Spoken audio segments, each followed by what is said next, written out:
mouth here with the third and final level of the tutorial. So there's a lot to talk about, as there was before, but due to time constraints, I'll save some of it for later builds. I'll be talking right over things because once again, she'll be ignoring all the important stuff to waste our time on minor details. We're meeting our first major enemy here, Kamos. See a lot of them throughout this campaign. So the first thing to talk about is going to be economic management. Now, you have a lot of peasants on this level, but a lot of them are standing around doing absolutely nothing. You can see a group of them over here just standing there. This button up here is the idle villagers banner. You click it, it'll select idle peasants who are doing nothing. You shouldn't ever have any of those begin to work. You just grab these people and tell them to get wood. The reason I want to have them do that is that, look down here, it says I have 2 people gathering food, 0 gathering wood, 4 gathering gold, 2 gathering favor. So it's good to task more people onto this person here, these people here, and you notice now this banner goes from having 2 people to having 1 person. That means 1 idle villager left. Now, one other thing to think about is where should you have people gather from? Pick this one particular tree. The reason being that it's the closest to a drop-off site where people will get lumber and then drop it off at the storehouse instead of having to walk all the way from, say, this tree to that town center. That wastes more time. Time spent walking is not time spent collecting resources. Similarly, I have 2 people over here at this gold mine. That's no good. That's far from the town center. There's a storehouse over here right next to another gold mine. Have them work at that instead. Much more efficient. On this level, you can't build your own storehouses, but you usually want to in later missions. Put them right next to the tree line, right next to gold mines, whatever. Similarly, these buildings called granaries your peasants build. You want to put those right next to your farms, right next to your hunting animals, things like that. Okay. So this level also introduces another major concept which is important in all Age of Empires games. Ages. At the top of the screen here says I'm in the classical age. I'm going to click my town center and advance to the heroic age. Now in this game you have a choice of 2 gods to worship every time you try to advance in age. Now I have Dionysus and Aphrodite. The options are determined by which major god you chose at the very beginning of the game. In this game I chose to be Poseidon, or rather the campaign chose for me to be Poseidon. So each god has different god power. Bronze for Dionysus, Curse for Aphrodite. Each is a different myth unit. Hydra and Scylla for Dionysus, Nemean Lion for Aphrodite. Each offers different technologies you can get. These 3 for Dionysus, these 3 for Aphrodite. So you have to make a choice of what's best for you in whatever situation you're in. I'm going to pick Aphrodite arbitrarily this time. I'll talk more about why the choices matter later on. So, your town center does the research for that just like it trains a peasant. There's like a progress bar for it down here, progress bar up there. When that finishes, you're in the next age forever. You can never be de-aged. Now, there's 4 ages of the game: Archaic, Classical, Heroic, and Mythic. Not all 4 are available in any given campaign mission. Sometimes you start off in Archaic, sometimes you start off in more advanced. Sometimes you can go all the way to Mythic, sometimes you can't. Here, Heroic is the maximum. The point of advancing in age is that it unlocks new units and buildings for you. In the Archaic age, you can't really train any soldiers ever. But in the Classical age, you can start building your basic troops. In the Heroic age, more become available, and so forth. So what I need to do now is build a military academy, which is the basic building Greeks use to train their troops. Now, I didn't mention this before, but you can place buildings pretty much anywhere in open ground, but not, say, in trees, on top of buildings, and so forth. This is probably obvious to people who played RTSs before, but just want to make it clear. You can send additional villagers to help build it's often good to have 2 or more barracks, military academies, whatever. But make sure to leave a and I also want to point out one thing here, which is that when this peasant finishes building this, the peasant will automatically start helping with the next one.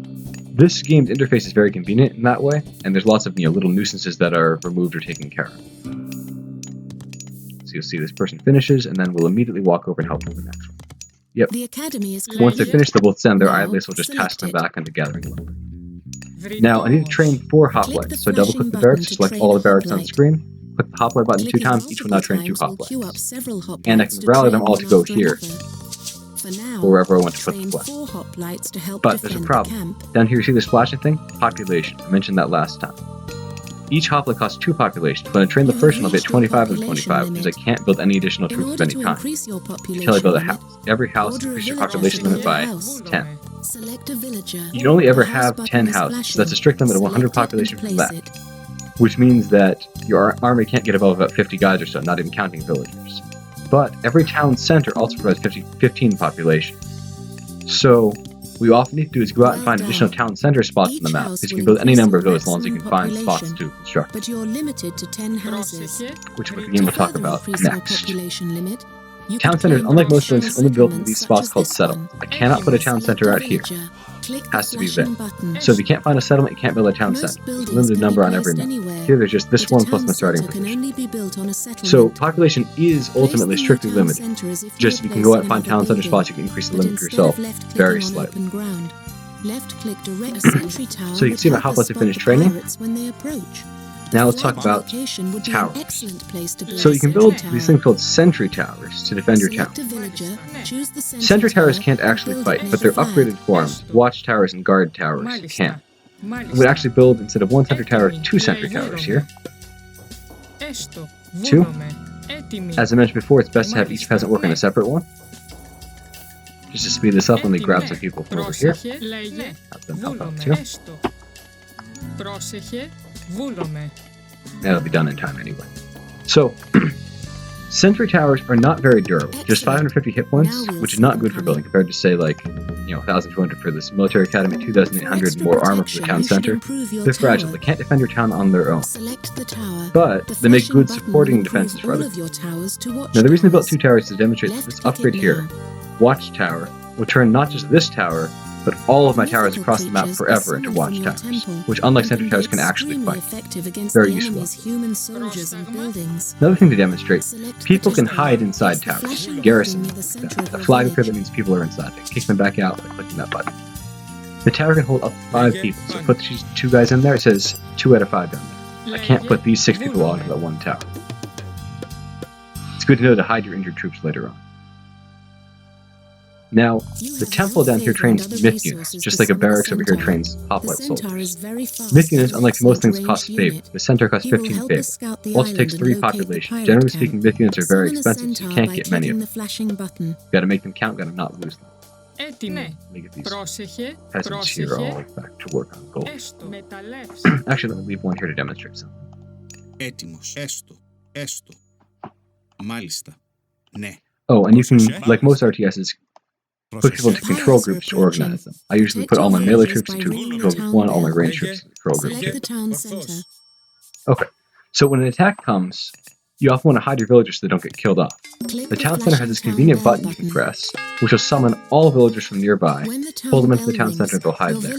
Or they'll hide in other close-by buildings, like this villager here, automatically hidden in that tower, which is why I left the villager there to demonstrate that. So these pirates come up and attack, they'll get mowed down easily. And then, with the town button again, all villagers ever go back to work whatever they were doing.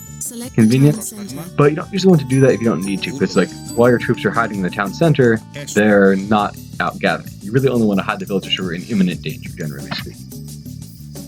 Oh, and the town center can hold 25 people, much more than any one tower. Also, notice this one thing. The town center has 12 attack, right? But I'm going to put, say, 4 people into it, and its attack rises slightly. More people inside it, more attack. It doesn't matter very often, but sometimes it helps a bit with your town defense. Alright, time to go attack the pirates. A couple things to demonstrate. Number 1, if I order my troops to move past an enemy, they will not fight it. They'll just let it hack it. Here's an enemy along here somewhere. So he'll run up and attack, and we will not fight back. Once we reach our target location, like that, then we'll fight back. Or, the game doesn't tell you this, but it's important. Click the A button, the cursor turns into a sword, then click, you'll do an attack move to that location. So you see they engage, they kill this guy, and they keep walking. The attack move button is very useful for just, having your melee troops efficiently engage enemies along the way. Okay, now God powers. God powers are granted when you advance in age. Usually you'll have 3 of them by the time you get to heroic. Here they're just changing the rules around, so they give this mythic age God power and nothing else. God powers can only be used once, but they're usually very powerful, can turn the tide of the game. Meteor is used to devastate enemy towns and armies. So click it, targeting cursor shows up, I'll target it here in the middle of the group of troops. That guy is dead, these guys are badly injured with an HP bar over their heads. Buildings get knocked down, very useful. God powers are an important part of the game's strategy. So, once it runs out, I can kill my own troops too, I will run back into there. Take out this remaining soldier. And I have one more thing to demonstrate, or 2 rather. So, hear that shouting since you everyone glowing blue? That's Arcanus' special attack there. Many units have special attacks. If you select them, you see below their HP bar they have this gold bar here. That's their special attack cooldown time. When that bar is full, if they do an attack, they'll do the special attack instead. Centaurs have one that makes them do a super-powered arrow shot. Arcanthoses makes him shout and power call your troops for a few seconds, which when you have a big army is very, very useful. One last thing to note, let me march Arcanthos over here. Let the troops take down the tent. And even though I just told him to go there, you will see that he then automatically engages that tent.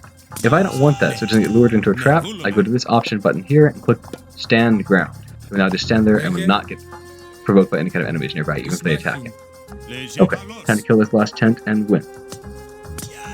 So he shouts to all the troops, they all get powered up for a few seconds, and that's a win.